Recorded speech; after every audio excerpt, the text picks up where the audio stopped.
Hi, everybody. Like you said, my name is Isabella, and my co-speaker today is Dr. Bill Tuccio.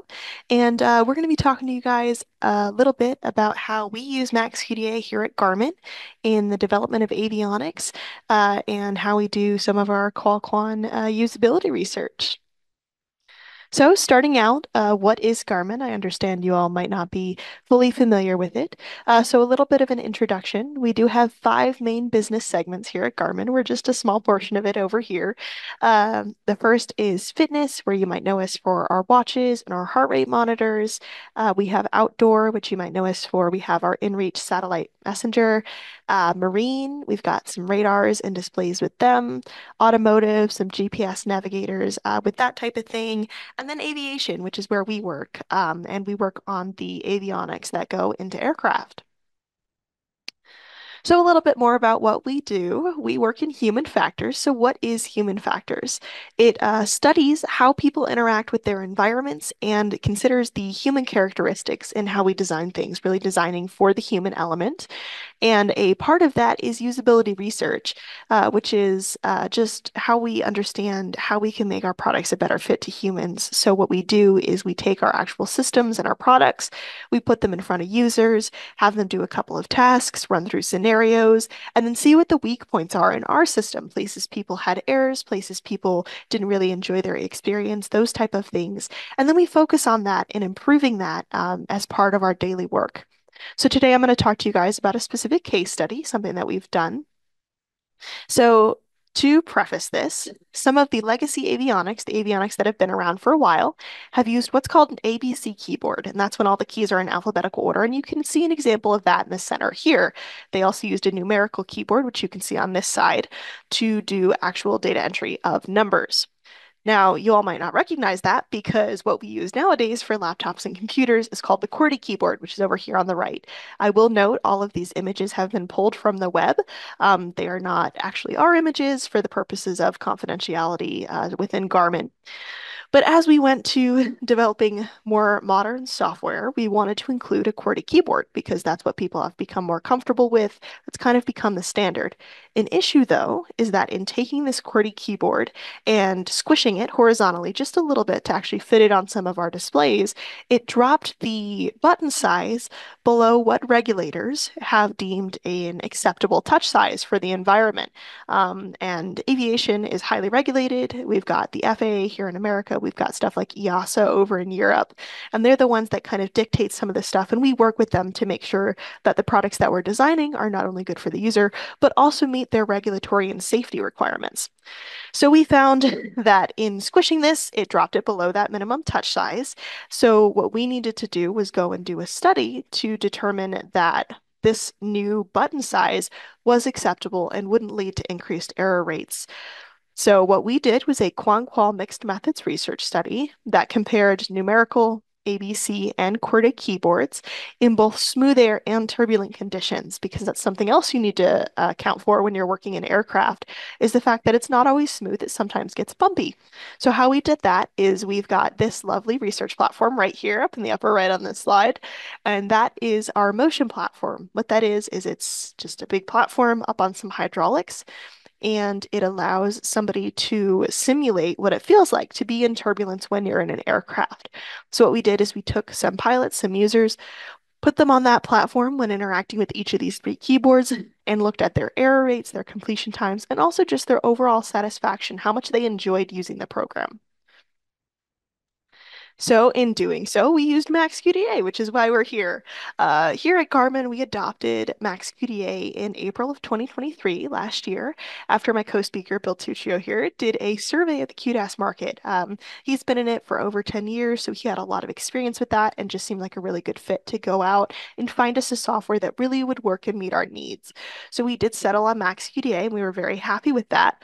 Unfortunately, we did run into some hurdles along the way, and so we had to overcome those. So I'll talk about a couple of those now. The first one is due to the confidentiality that we have within Garmin and all the unreleased projects that we're working on, we do operate under a very strict cybersecurity layer. So we had to work with our IT department to kind of determine what we could turn on and off within the program, which is why today I won't be talking about MAXQDA's cloud backup or their AI because those aren't features that we're able to use here at Garmin to meet what our IT department wanted. We also, with the IT department, had to set up a network license, which was a little bit difficult to set up. And what that allowed us to do was have an internal license server because we had so many users on our team to kind of help set up and license each of our softwares on each of our different computers. We also had some stuff with user adoption.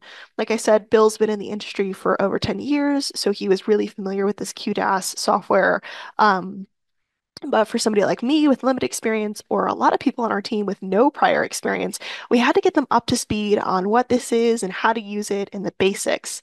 So, what we did was we did 3 1-hour sort of lunch and learn type introductory sessions with our team, where Bill sat down with everybody and walked everyone through how to download it onto your laptop and upload videos and the basics of coding and that kind of really simple stuff that you learn right at the beginning. And I actually was one of those people that he was teaching, and now here I am a year later, able to talk you through a whole study that we did using it, which is really, really great. And I got that additional knowledge through a couple of different ways.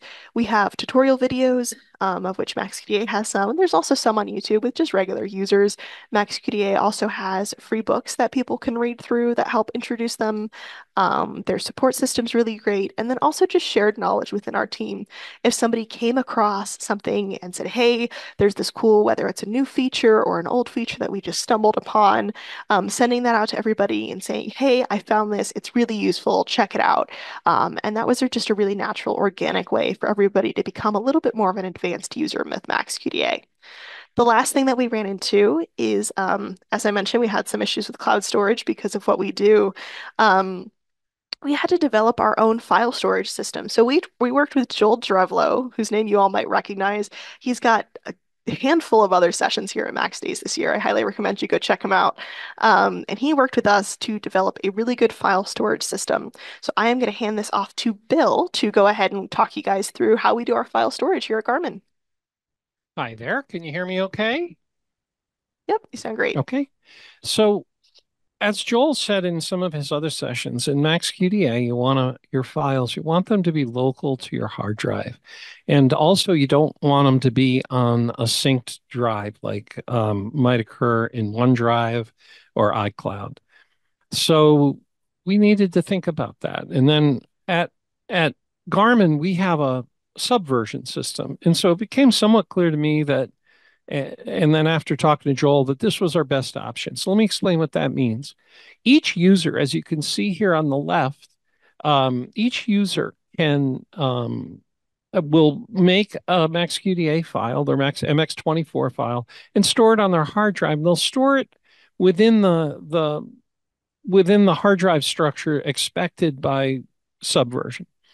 And then they'll work to do their stuff. And then when they're done, they'll close the MX24 file, they'll close MaxQDA, and then they'll check that file into Subversion. What this does is not only does it provide a passive backup and versioning, but it also allows other members of the team to say, "Hey, I need to work on that project now." And they can check it out. They can mark it as locked so that only one person uses it at the same time. And then they can go work on it and then check it in when they're done. And now we also know who worked on it. And then if we needed people to work in parallel at the same time, then we use the normal import features of MaxQDA, which you could learn about in other sessions. Lastly, external files. We decided that for large files like video, audio, that we'd put those also into Subversion in a directory. So all of our, and I'll show you that in the next slides, Bella. So here, for example, is the project, right? So this is the project we're talking about right now. You can see in MaxQDA, whenever we install MaxQDA, we turn off backups because it's not necessary with Subversion. So now what happens is you can see here, we started working on this for MaxDays back in July and then put this into Subversion. And each time I've worked on it, I've checked it in. Then Bella uh, checked it out and did some changes and checked it in. So it works really nice. And God forbid, I've actually never seen a MaxQDA file get corrupted, but were it to get corrupted, we feel quite comfortable that we have a way to go back. Next. Lastly, external files. We all go in when we install MaxQDA and we all use the exact same local instance on our hard drive of the subversion directory for external files. And now that means whenever we load an external file into a large file in the MaxQDA, why we make sure we go into subversion and check it into external files. We recognize that. The other thing we do is before we import it, we have a code. Every project has a code, a prefix code that we then use for the files because they're all in the same place, right? In external files. And you could have clashes. So by using this prefix scheme, it does two things. It avoids clashes and it creates like a pseudo folder structure. We can sort, and by sorting, you essentially can see where all the files are in the same place. So this allows us to collaborate and it allows us to store our files in an efficient way. Is that it? I think that's it. There you All go. Back right. to you, Bella. Yeah, thanks, Bill. So the next thing I'm going to do, now that we've talked a little bit how we store those files, is work in MaxQDA and show you guys how we set up our file, how we set up our codes, how we pull in those videos, and then a little bit about how we use those codes for analysis. Go ahead and pull this over. You all should be able to see MaxQDA now. So let's talk through, first of all, how we set up our file. When we first open MaxQDA, when we're starting a project, there's nothing in here. This is obviously a completely filled out, studies done sort of file. Um, but there's a couple things that we set up before we even go and actually run the sessions with participants. So you can see up here for stuff here today, we've got obviously an agenda, but we also have some notes that we've made. And then we also have things like what you can see here in the doc viewer is actually our script. We upload a copy of our script, copy of our research plan. For this one, we made this in Max Maps and imported it. But we've got our research process and then kind of an example of the design of experiment that we did. Those types of things we can pull in, and what that allows us to do is it allows us to capture it for future reference. So we can see the videos and the analysis, and then also the setup and planning process all in one place. So it helps keep everything all together. You can also see that we had some pre-question demographic type surveys for some of our participants, and this just had, right-handed, left-handed, but we're able to capture that really easily here in just some images and PDFs along the side to reference later, which is really, really nice. We also, from our research plan, have some preset codes that we've planned for. And these come out of our research design. So you can see these top six here are pulled from the condition, whether it's smooth or turbulent, and then the keyword itself. So numerical A, B, C, and QWERTY for each of these two conditions. And so what that allows us to do is we knew going in, it's a qualitative, so feedback, and quantitative numerical combined study. So the numerical portion of that comes in part by how long it takes people to complete each task. So each one of these had a task associated with it, just a series of numbers or letters that somebody had to input. And so what this allowed us to do by having this code was it allowed us to mark down to the 10th of a second specifically how long it took somebody to do each task. And that comes in really important later. So since we knew we wanted to look at that, we put some of those in. We also knew that there would maybe be some errors, and we wanted to mark when we did the training and things like that. We also had a research question, which you can see here in this memo on the side. Um, and that research question was, how would you describe your level of performance and workload for the task you just performed? And that was a binary answer there. Your options were acceptable or not acceptable, and participants would tell us what they thought. So having this research question here really helped kind of bring us back to a base when we were going through to code this to make sure that we really kept that in mind. But we did know that we were going to have one of these two answers for every single task that somebody did earlier in the video, which was really helpful. So the next thing, now that we've set up all of our codes, all the ones that we knew we were going to have in there, is to actually pull in the video. As you can see here under our documents, we've got a folder for our eval videos specifically. Here's an example of what that would look like. I'll play this here for you guys. So you can see here that they are going through what would be deemed to be turbulence. But you can also see here, I want to point this out, that we do have an image overlaid here. You'll see this in the other video that I'm about to show you as well. Once again, that's just for confidentiality purposes. So we've imported all of these. You can see the prefix for the project itself, key turb here on the left-hand side, um, that Bill talked about in terms of our file storage. So once these are imported, you can see an example of the video here. This one's already been coded. We've already done the analysis on it. But if I go ahead and go over, we're zooming past the training, which is one of the benefits of having that code is knowing when that's over or not. And now here you can see some of the application of those preset codes that we had.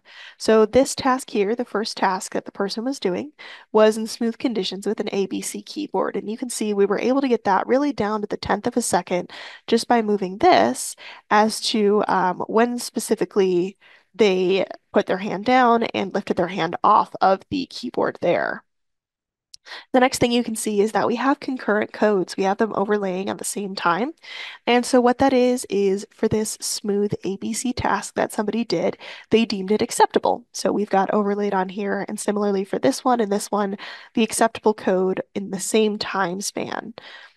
You can also see on this one, that's different from the others is that we have this square right at the beginning. And if I mouse over that, you'll see the note there at the bottom, barely acceptable.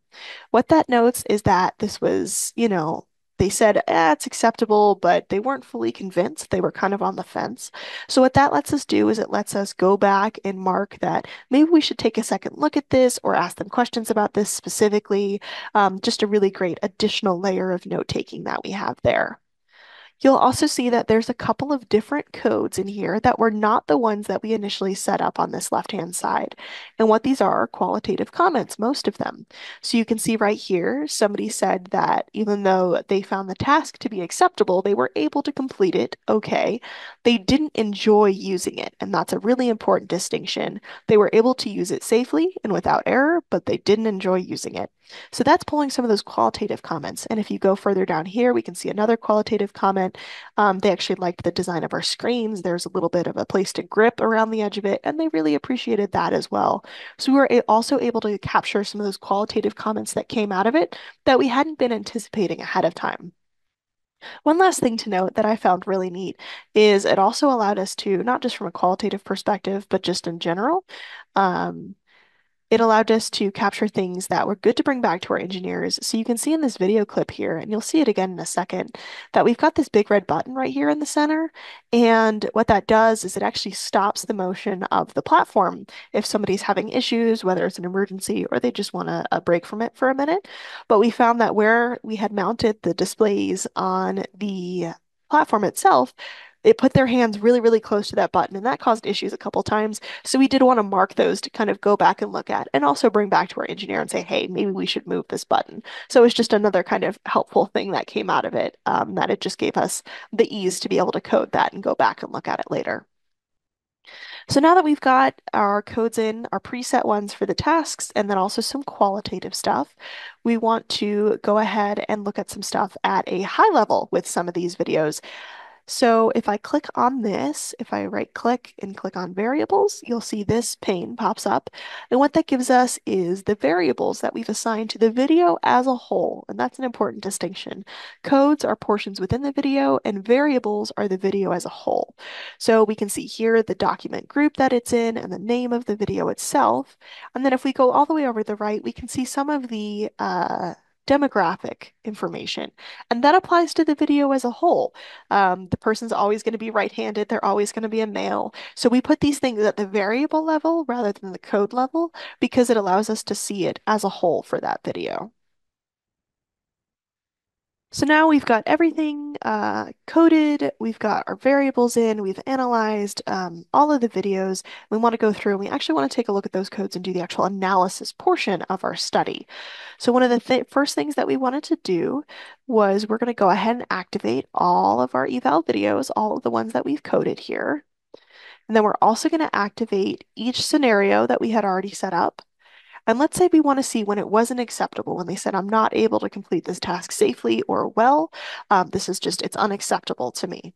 So we're going to also activate the not acceptable tag. If we go down and click on retrieve segments here at the bottom, you'll see that there's 87 coded segments in total for all of these tags across all of the videos. And that's a lot of information. That doesn't mean a lot to us right there. What we really want to see are the intersections of those codes. What specific scenarios did people have the most issues and say it was not acceptable? So what we want to do is click on these two overlapping squares here, and that's going to pull up a matrix or the code relations browser. And that really helps us because we can see down the left-hand side here the different scenarios, smooth, turbulent, in each of the keyboards, and then when it wasn't acceptable, where those intersected. So we've got two different sizes and colors of squares here. This top one is purple and small, and if we mouse over it, we can see that there was one coded segment. So definitely something to take a look at, but not as big of an issue as this bigger red square down here, which if we mouse over, we can see that there were three times that intersected. So there were three times that in turbulence with an ABC keyboard was not acceptable. So this really tells us that these are the sort of things just at a really high level that we should really start to look at. And this is already telling us that maybe we need to make some changes to the ABC keyboard or provide more training on it. Already starting to get our wheels turning on this keyboard in specific. The next thing, and we could go through and do that for any of our qualitative comments, but the next thing we want to do is take a look at some of the quantitative stuff that we did. So quantitatively, I mentioned that we took each of these and we coded down to the 10th of a second when somebody started typing to when they lifted their hand and stopped typing. So how we wanted to do that is we activated, once again, each of these scenarios on the left-hand side, and we want to export. We want to pull it into Excel, which is this button right here. So if we click on export, we want the codes and we want to drop them in an Excel document because that's what's easiest for us to work with.